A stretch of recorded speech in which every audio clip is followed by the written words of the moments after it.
What's going on, everyone? We are back, and it's week 16 of the NFL season. And as usual, I'm coming at you with my weekly NFL game picks outright on the spread, along with my locks of the week. So let's get right into it. With our Thursday night games having concluded for the season, we go straight into our Saturday matchup, starting with the Washington Redskins at the Tennessee Titans. Important game for both of these sides. They're both coming off of victories, and they're both still alive in their respective conferences' wildcard races. For the Washington Redskins, they're 7-7, coming off that victory versus the Jaguars. Close, low-scoring game like we predicted. And now they face a Titans team who's 8-6, coming off that shutout victory over the New York Giants, where their defense stepped up and bottled up Saquon Barkley to one of his worst statistical games of the season. Derrick Henry had another amazing day. And honestly, I think they just go ahead and ride that same formula because the Redskins are down to their fourth string quarterback. And even though they are technically still alive in the wild card race, I would say their realistic chances are much lower than that of the Tennessee Titans.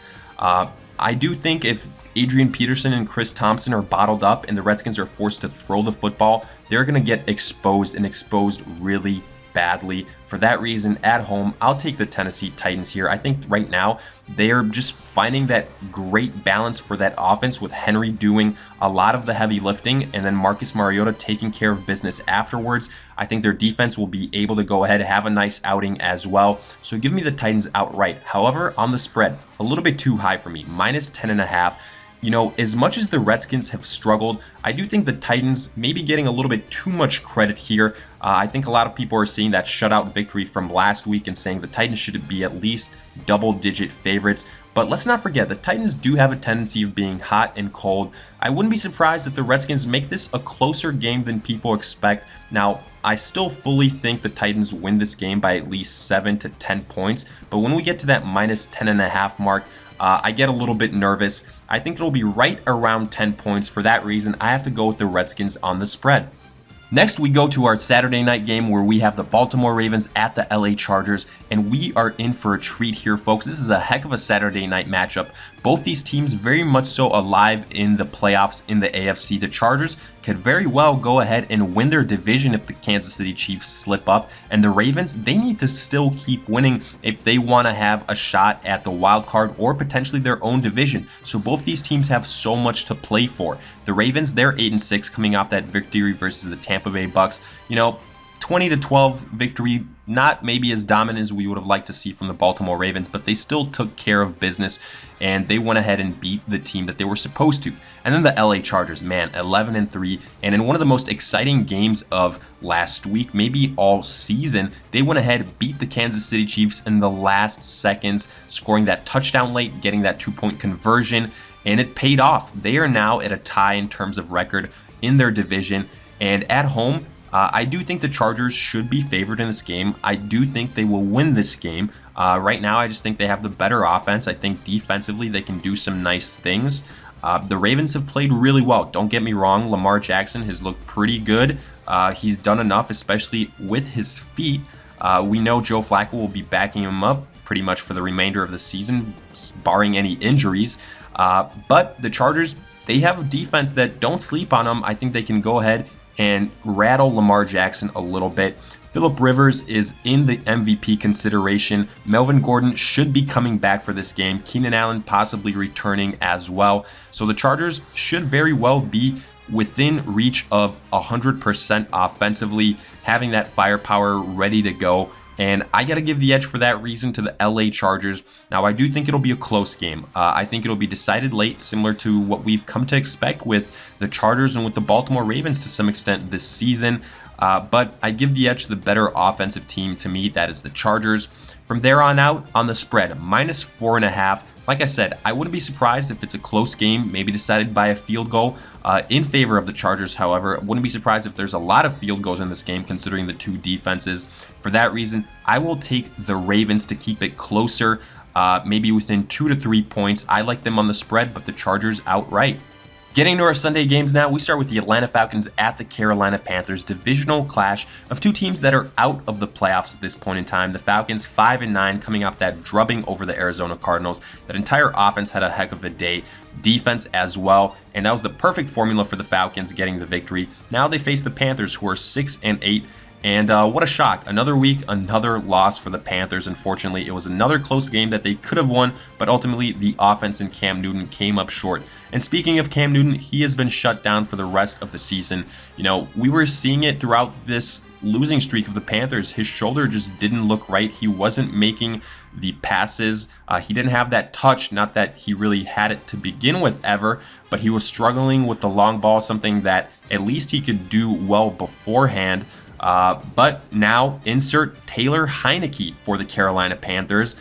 Personally, I wouldn't be surprised if the Atlanta Falcons have another pretty good defensive performance. I don't think it'll be as good as last week, primarily because we still have guys like Christian McCaffrey for the Panthers, and their defense at home, I do think they'll be able to do some nice things. Also, potentially, Julio Jones might not be available in this game. That would be a big loss for that Atlanta Falcons offense.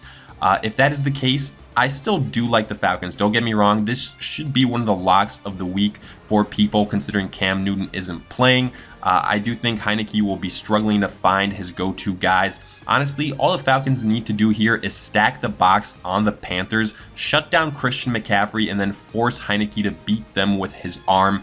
I just don't think he has enough experience in the NFL yet to do that. So for that reason, Falcons on the road should get this victory.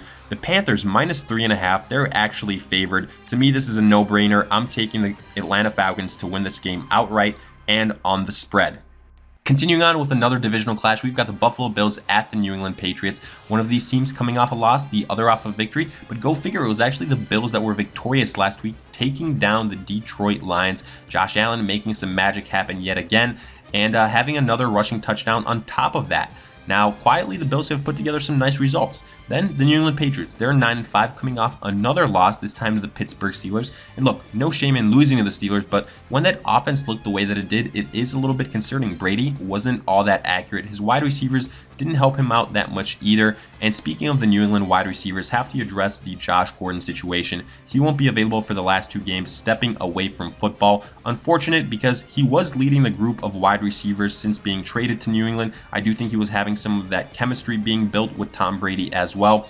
This just means it'll be back to the Julian Edelman show, to the Gronk and Chris Hogan show. But honestly, what I truly think will happen in this game this week is that the Patriots will go back to featuring Sony Michel and James White. If you've noticed, these last couple of weeks, those guys have struggled. And when the Patriots were winning a couple weeks ago, it was behind great performances from those two guys. So to me, I think that's exactly what we'll see in Week 16. Now, I do expect this will be a closer game than people think, primarily because if the Patriots lean on their running backs, there won't be as many high-scoring opportunities score-wise with big passes for long touchdowns. And honestly, I don't think the Patriots have a problem with that. For the Bills, as far as the running back situation for them is concerned, they are really hurt there. I think that will take a toll on them. It'll be interesting to see who they put out in that position. But to me, I honestly don't think it'll matter too much. Josh Allen, at this point, has pretty much become the running back number one for the Bills. I think he will be able to do some nice things using his legs. For that reason, I do think the Bills will keep it closer than that spread, which is at -12.5 for the Patriots. Don't get me wrong, I think they win. I think they win comfortably, but just not close to 2-touchdown margin of victory. So for that reason, I will actually take the Bills on the spread. Next, we've got another divisional clash. This time, the Cincinnati Bengals at the Cleveland Browns. Bengals 6-8 coming off of victory versus the Oakland Raiders. Took care of business behind a dominant performance from Joe Mixon. And then the Cleveland Browns, man, believe it or not, they're still alive in this thing. They're 6-7-1, beating the Denver Broncos. Very close game. And now they face the divisional rival Bengals. And honestly, I think they should get the win here. I think Baker Mayfield should have a good day versus that Cincinnati defense. And I think Nick Chubb should be in store for a very big day as well. A issue to keep in mind here is that Boyd for the Bengals will likely not be available for the matchup. That's a big blow considering they were already without AJ Green, which means they will lean that much more so on Joe Mixon, in my opinion. And with that good front the Browns have, I wouldn't be surprised that they just focus on stopping Joe Mixon. If they're able to do that, I think it'll be a very long day for the Bengals offensively. I think it's no secret that he's their best player offensively, and the way he goes is the way that the Bengals go. So to me, the formula is simple, honestly. Browns, bottle up Joe Mixon, give it to Nick Chubb, and the rest will take care of itself. I like the Browns to win this game at home outright. On the spread, -6.5. I'll take the over. I think the Browns can go ahead and cover. I think right now they're just so much more healthier than the Bengals, and for that reason, I think they win outright and on the spread. Moving on, we've got the Tampa Bay Bucks at the Dallas Cowboys. Both these teams coming off of losses. The Bucks 5-9 after losing to the Baltimore Ravens, but what's more surprising here is the Dallas Cowboys, who are 8-6 after getting shut out by the Indianapolis Colts. And all of a sudden, this game has a lot more meaning and a lot more importance than it did a couple weeks ago, especially after that Philadelphia win last week. But looking at this matchup specifically, look, I think the Dallas Cowboys bounce back because even though that Bucks offense has a lot of weapons, Jameis Winston has looked good since taking over for Fitzpatrick. It's not on the same level as that of Indianapolis led by Andrew Luck. So to me, Dallas defensively will bounce back. I think Ezekiel Elliott will bounce back versus the Tampa Bay defense, and all of that adds up to a Dallas victory at home.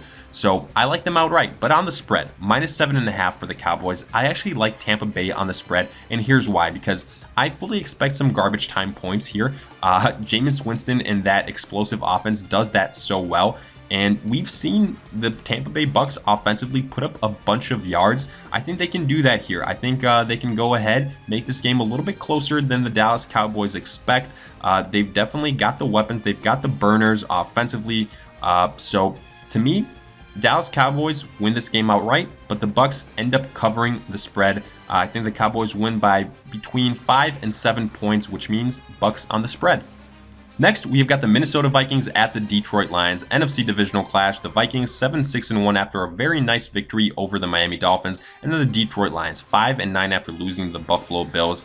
For the Vikings, they had pretty much a dominant effort all around. Defensively, they played well. Offensively, it's a miracle what happens after you fire your offensive coordinator. All of a sudden, the week afterwards, you put on an offensive performance of the year almost for the Vikings, because Dalvin Cook had a great game.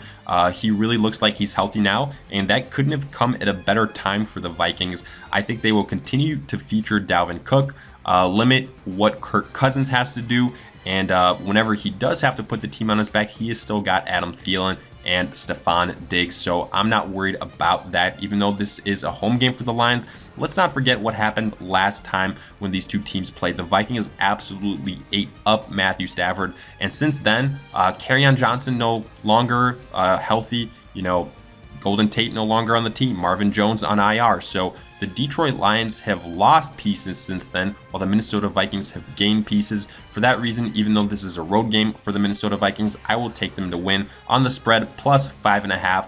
Look, I expect a dominant performance from the Vikings all around. Even though the Lions plus 5.5 on the spread, I think the Vikings go ahead and cover. I think they win by close to double digits, led by Dalvin Cook and by that defense. Give me the Vikings outright and on the spread. Continuing on, we have got the Green Bay Packers at the New York Jets. The Packers 5-8-1, officially being eliminated from that playoffs after that loss to the Chicago Bears, where they just couldn't go ahead and upstage that Bears defense. Aaron Rodgers, however, a little bit surprisingly here, will be playing this week. He went ahead and guaranteed that, whereas the New York Jets were 4-10 coming off their own loss to the Houston Texans. Have this home game. Sam Darnold should play. He looked good at some points in time last week, but ultimately that Houston Texans team was able to get the victory behind a dominant performance from DeAndre Hopkins and Deshaun Watson.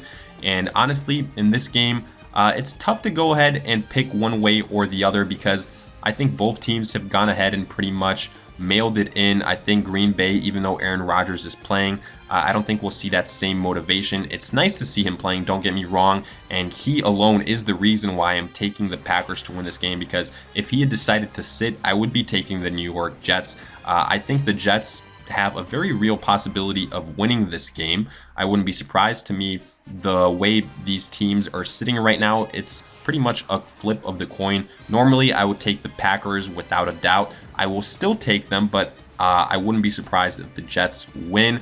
I think Aaron Rodgers has a decent day. Jamal Williams, with Aaron Jones out for the rest of the season, he will be relied on heavily. And then the New York Jets, I think Elijah McGuire should be set for a big day here. We saw him get into the end zone last week. I think versus this Green Bay defense, he will find success. And versus a defense that doesn't have too much to play for at this point in time. So I will take the Green Bay Packers to win this game outright, primarily because of the quarterback situation. But on the spread, New York Jets -0.5 point. They're actually favored. It's a pick'em game. So for that reason, I like the Packers outright. I'm going with them on the spread as well. Next, we have got the New York Giants at the Indianapolis Colts. The Giants 5-9 after getting shut out by the Tennessee Titans, and then the Indianapolis Colts 8-6 after shutting out the Dallas Cowboys. And these two teams, we went ahead and pretty accurately predicted what would happen with both of them last week. The Giants, without Odell Beckham, had to rely on Saquon Barkley, and that Titans defense was able to shut him down. Now look, it sure is trending like Odell Beckham might miss this game as well, which is concerning for Barkley because without Odell Beckham, who is an elite wide receiver, to take away some of those coverages from his teammates, I do think the attention does fall on Barkley, but make no mistakes about it. Even though this Colts team is good, their defense especially is not as good as that of the Tennessee Titans. So I do think Saquon Barkley will have a bounce back game and have some success versus the Colts. But when it's all said and done, Andrew Luck with guys like T.Y. Hilton, Eric Ebron, I think he will have a nice game here. Marlon Mack, we saw him have a lot of success last week versus the Dallas Cowboys. And after the showing that we saw from Derrick Henry versus the New York Giants, wouldn't be surprised if Marlon Mack is featured in this game as well. When healthy, he is able to do some nice things. That Colts has a great offensive line as a team. And for that reason, I'm taking the Colts. They should win this game, no problem. I think they blow out the New York Giants. Even if Odell Beckham is in this game, I still would take the Colts to win and win in a big fashion. I like them outright on the spread, -9.5. I'll take the over. I think the Colts can cover. I think they win by double digits right now. This game just means a lot more for them. They need to keep winning to stay alive in the playoff race, and it continues versus the New York Giants. Next, we've got the Jacksonville Jaguars at the Miami Dolphins. The Jaguars 4-10 after losing to the Redskins last week. Then the Miami Dolphins 7-7 after their own loss to the Minnesota Vikings. And for the Dolphins, this game means a whole heck of a lot because after that loss last week, man, their playoff chances took a real hit. Now, they're still alive, but they're going to need some help along the way because there is a bunch of teams that are ahead of them in the AFC wildcard race. So even though I do think the Dolphins come up short making the playoffs, I think they are victorious in this matchup. Ryan Tannehill, with some of the weapons he has, I realize he'll be without Frank Gore, but enter in Kalen Ballage. He had a nice explosive play last week. And honestly, explosive, that's the word that I'm going to focus on here because that's why I think the Miami Dolphins have the edge here because they have playmakers that are just a lot more explosive offensively than what the Jaguars have at this point in time. I would take the Dolphins behind Ryan Tannehill to win this game. I wouldn't be surprised if it's actually a lower scoring kind of ugly game. I do think the Dolphins should be favored, but at the same time, I wouldn't be shocked if the Jaguars kind of upset them and get the victory. However, I will go ahead and barely favor the Dolphins here. I'm going to go ahead, take them at home. The spread is where it makes me a little bit nervous. -4.5, just around that point where I could see the Jaguars losing by right around a field goal, something like that. But since I like the Dolphins and since the spread is a little bit too close for me to call, I will take them outright and on the spread as well. Continuing on, we've got the Houston Texans at the Philadelphia Eagles. The Texans 10-4 after beating the Jets last week, and the Philadelphia Eagles 7-7 after taking down the LA Rams. Biggest win of the season for them. And don't look now, but they're still alive in this thing. Heck, they can go ahead and sneak up on the Dallas Cowboys, potentially win the division. Now that's a long shot, but they still also have a shot at the wild card. So the Eagles are a very interesting team to keep your eyes on. And go figure, insert Nick Foles in late December, and what happens with the Eagles? They go on this run. Now, Nick Foles expected to play again versus the Houston Texans. And this game on the spread, it's actually a pick'em. Maybe a little bit surprising considering the record differential here and how much the Eagles had been struggling as of late. But that is the case. Not that surprising to me because the Houston Texans, I do think they are not as good as their record indicates. To me, their defense is the strength of that team. Offensively, they can get hot, they can get cold. We saw them have a little bit of struggles last week versus the Jets. Obviously, DeAndre Hopkins had a heck of a game, and to me, he's the one guy offensively where if you stop him, that's where the Houston Texans really struggle. Personally, I don't think that'll be the case versus the Philadelphia Eagles because as long as DeAndre Hopkins suits up, he faces a completely demolished Eagles secondary, one that has been injury plagued all season long. And I think that'll be enough to get the Texans the big advantage offensively. And then defensively, even though the Eagles, they stepped up. And we've seen it before with this Eagles defense. When they step up, they can be a pretty good squad. But to me right now, the Texans just have more talent defensively, led by Jadeveon Clowney and J.J. Watt. I think they'll be able to get a lot of pressure on Nick Foles. I think this is going to be a game that's actually really close. I think it'll be decided late in the fourth quarter. To me, it's almost a flip of the coin deciding who wins, but for the primary reasons of those secondary issues for the Eagles and for the defensive advantages for the Houston Texans, I'm going to take the Texans outright on the spread, minus half a point. It's a pick 'em. The Eagles are favored, but since I like the Texans outright, I will also take them on the spread. Next, we've got the Chicago Bears at the San Francisco 49ers. The Bears 10-4 after beating the Green Bay Packers last week, officially kings of the North now.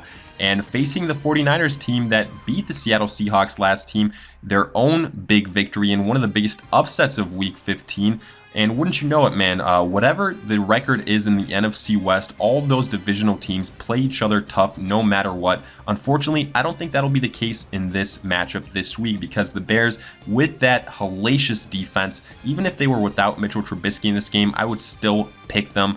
But the fact that Trubisky is playing, I think he inserts a nice little boost into that offense, what he can do with his legs. I think that's the big difference maker in terms of what he brings. And then we all know how dangerous a guy like Tariq Cohen is.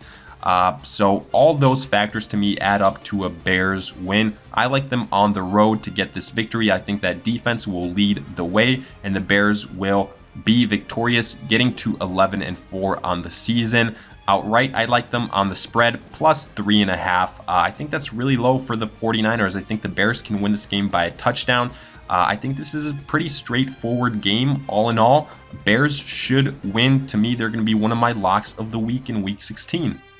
Continuing on, we have got the LA Rams at the Arizona Cardinals. And speaking of NFC West divisional clashes, we have got one here with the Rams, who are 11-3 coming off that loss to the Eagles, facing the Cardinals, who are 3-11 after that blowout loss to the Atlanta Falcons. And look, right from the get-go, I will say I think the Rams win this game. I wouldn't be surprised if it's a little bit close, but ultimately the Rams should pull away and get the victory. What is interesting to me here, honestly, is the storyline of Todd Gurley. Will he play? Won't he play? The Rams went ahead, signed a guy in C.J. Anderson, and potentially he could be the starter for the Rams here in Week 16. Because even though Todd Gurley has said he thinks he will play, I think he will be a game-time decision. He hasn't really practiced, and for the Rams at this point in time, I think they are locked into that number 2 seed in the NFC. Honestly, why play Todd Gurley and risk him getting injured? Go ahead and start C.J. Anderson, the newly added running back, and have Jared Goff go ahead and do enough things with the wide receivers he has to beat the Arizona Cardinals. I think it'll be potentially a little bit closer than people think, but the Rams get this victory on the road. What scares me here is the spread because it's plus 14.5. That's a very big number for the Cardinals. I think the Rams could cover under this condition. If Todd Gurley plays, I like the Rams' chances a lot better offensively. Obviously, they're a much better team when Gurley is on the field. But if he does suit up, I wouldn't be surprised if he is limited. That might be the caveat here. So for that reason, I will actually take the Cardinals on the spread because if I had to guess, I would say Gurley will either be limited or not be playing in this game. Rams outright, but the Cardinals on the spread. Next, we've got the Pittsburgh Steelers at the New Orleans Saints. The Steelers 8-5-1, huge win taking down the Patriots last week. It was a must-win game for them considering if they had lost, the Baltimore Ravens would be leading that division. And then the New Orleans Saints, they are 12-2, leaders of the NFC after their victory versus the Carolina Panthers. And a game where that defense played really well, where Drew Brees didn't have the best game. But guess what? The Saints now return to New Orleans, and that usually has been the problem solver for Drew Brees, who plays a heck of a whole lot better in that dome. And it sure looks like the playoffs will be heading through that dome in the NFC, but that's a discussion for another time. As far as this matchup goes, look, I have to give the Saints the edge here for the following reasons. First and foremost, James Conner has already been ruled out, which means Jalen Samuels will be the starter for the Steelers at the running back position. Don't get me wrong, he's played pretty well in the absence of Connor, but I don't think he is quite as good as him. And then also a bigger issue for me is that Juju Smith hasn't really been practicing, so if the Steelers and Big Ben are without those two guys, I think they will take a big step back offensively. Obviously, Antonio Brown is still there, but when you are going up against an offense like that of the New Orleans Saints, man, you need all the help you can get. I wouldn't be surprised if we see some of those Big Ben struggles on the road here, especially because this game is in New Orleans. We know how tough of an environment that is. Ultimately, I think it'll be really entertaining. I think it'll be really close. But because that Saints team is healthier at this point in time, I will give them the edge offensively. I like them to win this game. Also on the spread, -6.5, the Saints are favored. I'm going to go with the Saints. I think they cover. I think they end up pulling away in this game late. And Drew Brees has a nice bounce back performance, as does that entire Saints offense. Saints outright and on the spread. Getting to Sunday Night Football, we have got the Kansas City Chiefs at the Seattle Seahawks. Both these teams coming off oh-so-close losses to divisional opponents. The Kansas City Chiefs at 11-3, losing to the LA Chargers, and the Seahawks at 8-6, losing to the 49ers. But guess what? I think the Seahawks are a whole lot better than their record suggests at 8-6. I think they can give the Kansas City Chiefs all they want and more. Honestly, I think this could be one of the upsets of the week. I said it about the Chiefs last week versus the Chargers, and I'm saying it here again versus the Seattle Seahawks. I'm actually taking Seattle to win this game at home with Russell Wilson versus Patrick Mahomes. I think this will be a shootout, maybe something similar to what we saw versus the Rams and the Kansas City Chiefs a couple of weeks back. I think Patrick Mahomes returns and has an electric offensive performance.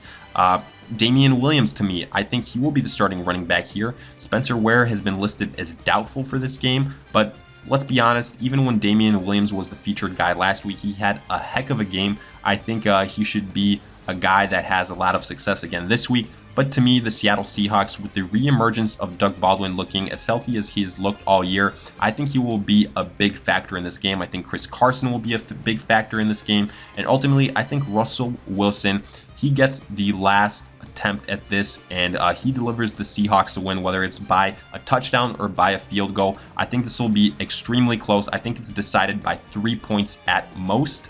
So if you're looking at the spread here, +2.5 for the Seahawks might be a little bit difficult to choose. But since I like the Seahawks to win this game, get the upset, I am going with them on the spread as well. And finally, getting to Monday Night Football, we've got the Denver Broncos at the Oakland Raiders. The Broncos, 6-8 after that loss to the Cleveland Browns last week, face the Raiders, 3-11. Divisional clash here after the Raiders lost to the Cincinnati Bengals last week. And look, not a whole heck of a lot to break down in this game in terms of playoff implications. The Broncos had a chance, but unfortunately, after a couple of poor performances, they will not be joining their counterparts in the playoffs for this season. They will be looking forward to next season. The Raiders at 3-11, they're looking forward to the draft. They've been looking forward to the draft for a while now. To me, there's no reason that they should be in this game. There's no reason they should make this game close. Just go ahead and wrap up the season by losing these last 2 weeks. Look forward to securing that top draft pick. Get a guy like Bosa if you can. Bolster that defense after you lost a guy in Khalil Mack. You're going to need it. And if I'm an Oakland Raiders fan, that is what I'm hoping for.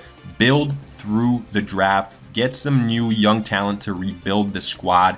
And it starts with losing this game, as bad as that might sound. But even if, the Raiders did have something to play for at this point in time, I like the Broncos. I think they've got the better offense. I think they've got the better defense. I think Philip Lindsay will have a big game here. And I think the defense will also have a nice day. So for all those reasons, I will take the Broncos on the road to win this game. The spread +2.5 for the Raiders, not high enough for me. I'll take the Broncos on the spread as well. So with that, we finish up our pick'em games. Now looking at our locks of the week, we start with the Bengals at the Cleveland Browns. And for the first time this season, I'm going with the Cleveland Browns as a lock of the week. But it only makes sense considering the Bengals are so injured at this point in time. Boyd will be out for this game. The Browns, with Nick Chubb and Baker Mayfield playing some good football right now, offensively should have a whole lot of success. I think the defense gets after the Bengals, and all that leads to the Browns winning this game at home. Then Minnesota, Detroit. Give me the Minnesota Vikings to win this game. They are still in the thick of it as far as the wild card race is concerned. The reemergence of Dalvin Cook, I think, will help that offense. And as far as what we saw last week, it's only 1 week, but those offensive changes they made on the coaching side looked like they helped. I do think that defense showing up also helped as well. I think the first time these two teams played, that defense had a great outing, and we should see that again in Week 16. All those things, to me, give the Minnesota Vikings the edge and the win here. Then the Giants at the Indianapolis Colts. This one is plain and simple. Give me the Colts. They still have a lot to play for here with Andrew Luck, with Marlon Mack, with T.Y., with Ebron, facing that Giants team that will again potentially be without Odell Beckham.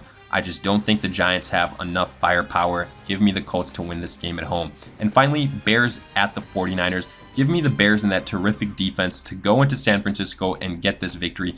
Even if Trubisky struggles, I think the Bears defense will be able to bail them out and get the victory versus the 49ers. And with all that, we finish up our locks of the week as well. And as always, let me know what you guys thought. Did you agree, disagree with these picks? What are your picks for this week? If you guys have any other questions, let me hear them in the comments section as well. And as usual, if you enjoyed, make sure to like, subscribe, and I'll see you guys in future videos.